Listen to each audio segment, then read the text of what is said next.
আমাদের নতুন সরকারের তরফ থেকে এটা হচ্ছে চীনের প্রথম সফর। চীনের উপর আস্থা রেখে ভারতের গালে চড় মারল বাংলাদেশ। অবশেষে মীমাংসা হচ্ছে 15 বছরের সংকটের।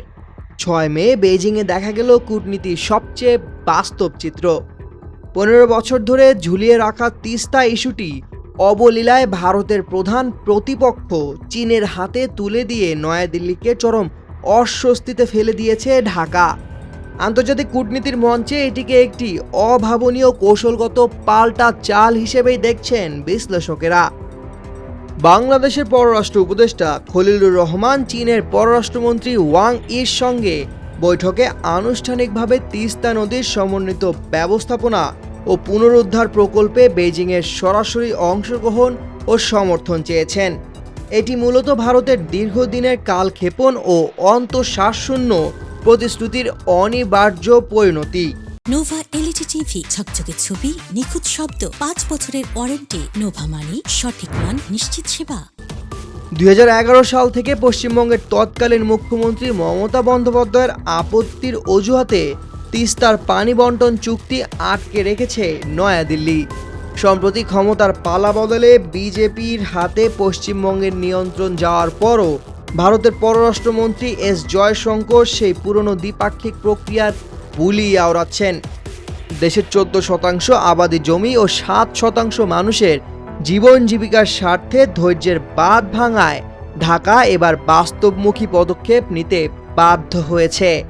এই পদক্ষেপের মাধ্যমে ঢাকা স্পষ্ট বার্তা দিয়েছে যে জাতীয় স্বার্থ রক্ষায় তারা আর ভারতের মুখাপেক্ষী হয়ে বসে থাকবে না।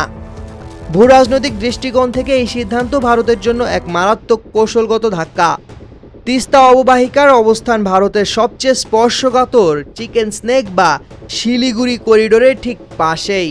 মাত্র 20 কিলোমিটার চওড়া এই করিডোরের নিকটবর্তী অঞ্চলে চীনা প্রকৌশলীদের অবাধ বিচরণ মানে ভারতের গলার কাছে বেইজিংয়ের কৌশলগত নজরদারি বৃদ্ধি পাওয়া।